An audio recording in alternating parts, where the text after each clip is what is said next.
Ku izina ry'Imana Data na Mwana na Roho Mutagatifu, amen.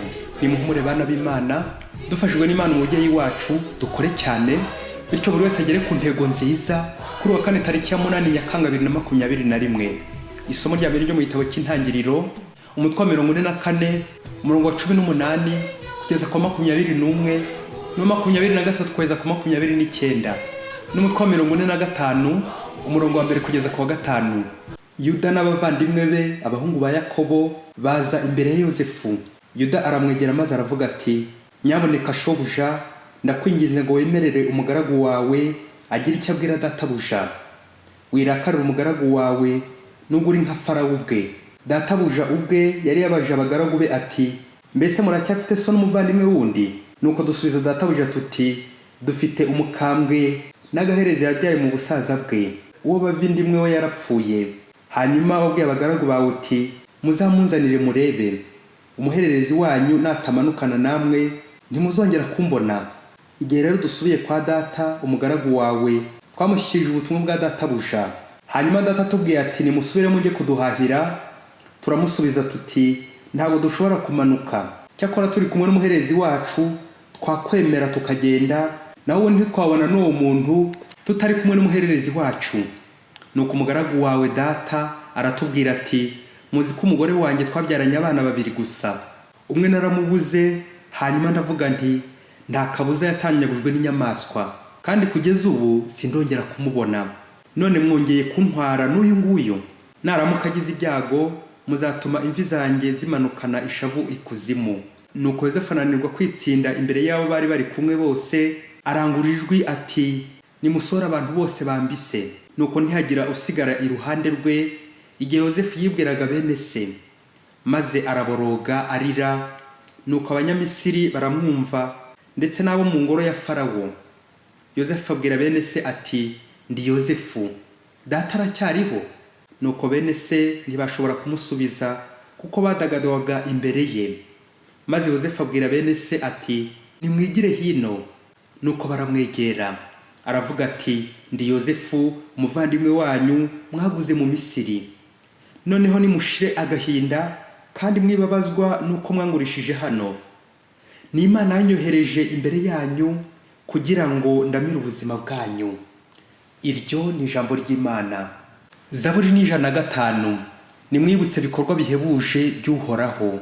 Uhoraho ateza inzara mu gihugu, ibyo kurya birabura.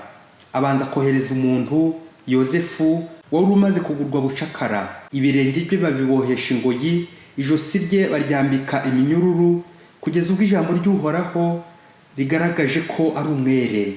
Umwami ategeka kumubohora, umutegetsi w'amahanga aramufunguza, amugira umugenga w'urugo rwe, umutegetsi w'ibintu bye byose.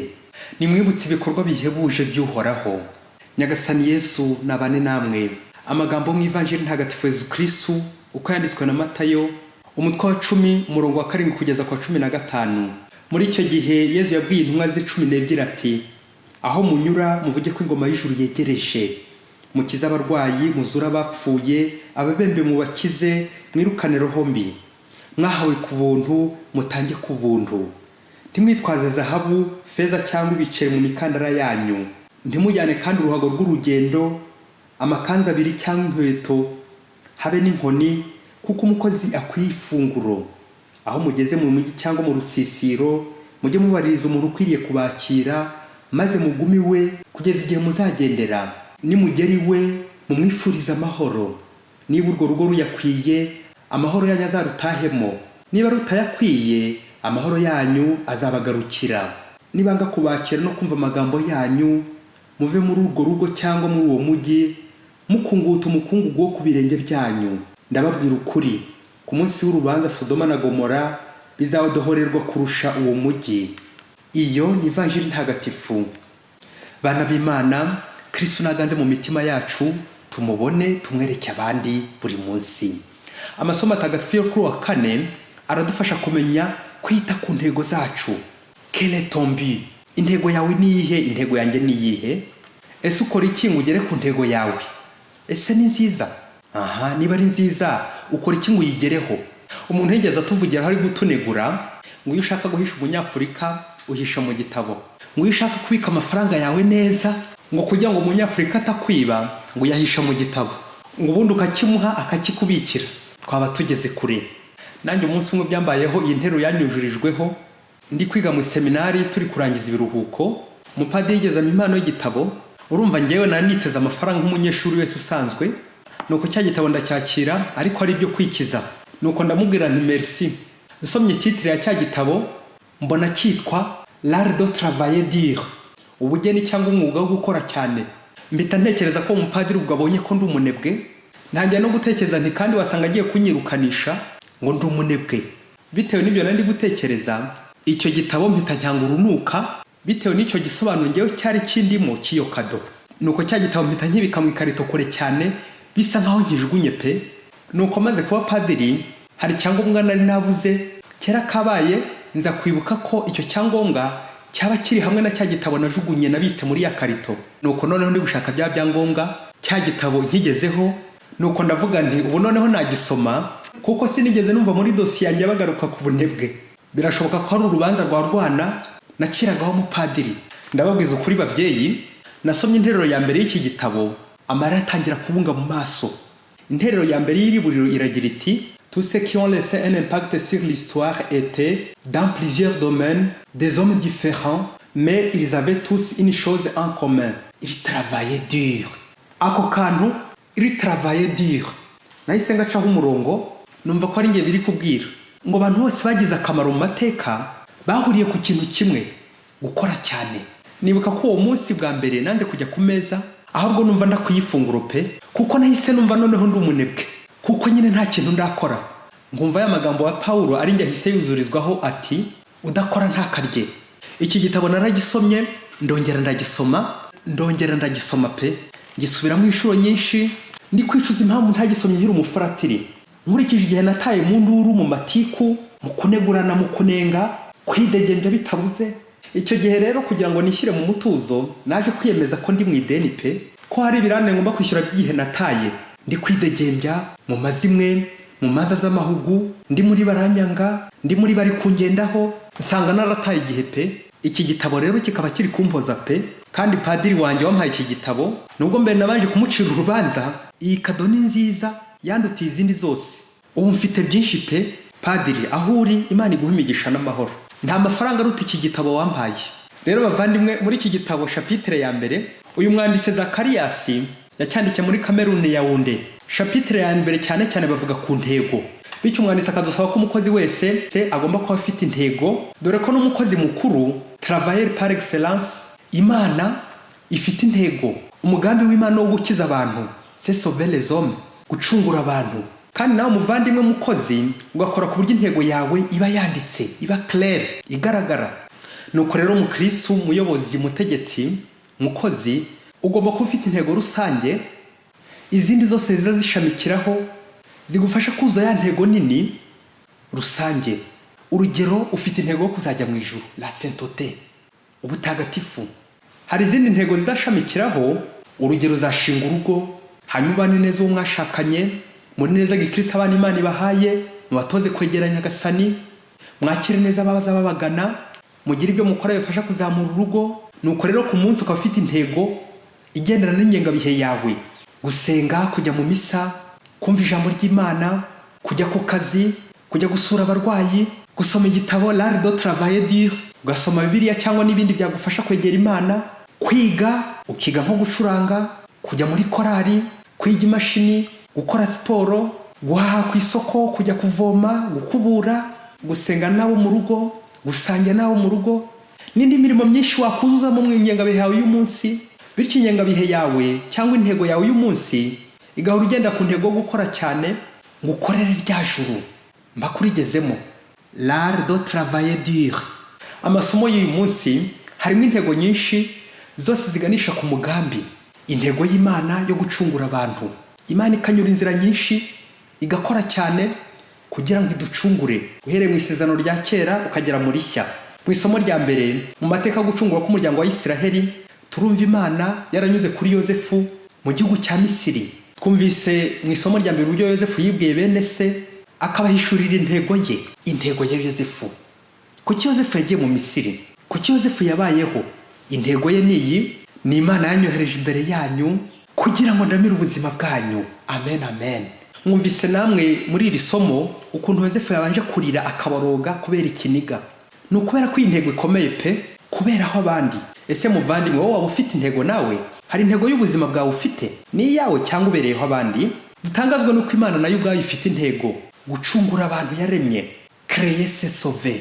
Gucungura abantu ni umushinga muremure pe, ni umushinga muremure usaba gukora cyane. L'art de travailler dur. Dutangazwa nuko Imana ubwayo ikiri gukora, ntirahagarika gukora pe. Imana iramutse irekeye gukora twashira pe. Ariko indunduro y'intego y'Imana yuzurizwa mu mwana wa Yesu Kristo, umucunguzi waje ku isi ngo atubwire, atwereke uburyo Imana idukunda, ikora cyane ikavunika kubera twe. Yesu yarakoze. Imana irakora cyane ngo tubeho dukire. Mu ivanjiri, Yesu mu gukomeza ubutumwa bwe ku isi bwo gukiza abantu, yatoye intumwa ze 12 kugira ngo zibane nawe, zimurebereho, hanyuma zitume kwamamaza ingoma y'Imana. Ingoma y'Imana iregereje. Bakavuga ijambo ry'Imana, bakirukana roho mbi, kandi bagakiza abarwayi. Izo ntego uko ari 3. Murumva ukuntu intumwa zifite intego ikomeye, zifite umurimo ukomeye cyane, na niyo mpamvu zigomba gukora cyane ngo zigere ku ntego. Yesu ati: aho munyura mvuge ko ingoma y'ijuru yegereje, mukize abarwayi, muzura abapfuye, ababembe mubakize, mwirukane roho mbi. Amen. Nguko ubasheza duha kugira ngo dushyire abandi. Ese bakristo bavandimwe, muri izi nshingano ze hari intumwa ze, wumvisemo harimo kwidegembya, kunegura abandi, kota izuba? Mwumvisemo harimo kuza kunyura mu ikabare se? Mwumvisemo harimo kuza kwicara bakabanza bagatongana se? Oya, umugambi wabo, intego yabo ni imwe: gukiza, sauver. Mu ntego ye afite y'ubutagatifu, uwitwa intumwa wese, ubatijwe wese, gufasha Imana gukiza isi. Notre participation dans notre salut et dans le salut des autres. Uruhare rwacu mu mukiro wacu bwite no mu mukiro w'abagenzi bacu. Ngiye intego idusaba gukora cyane. L'art de travailler dur. Nta kwisinzira ngo bize ngarame, ngo nsange ibiryo ku isahani, mpereza ibiryo ku isahani, ahubwo nshyire ibiryo ku isahani. Mfungure, ariko mfungurira abandi. Bakristo bavandimwe, kugira intego ni iby'abagabo pe, nta munebwe ugira intego. Na Yesu ubwe kugira ngo agere ku ntego yo gucungura abantu, yabanje kwitanga, arabambwa, aradupfira ku musaraba. Naho rero umuvandimwe, kugira ngo intego yawe uzayigereho, biragusaba kumena amaraso, ukagabanya imiteto n'umwiryo, witanga, wigomwa, wemera kwabara no kuvunika mpaka uyigezeho.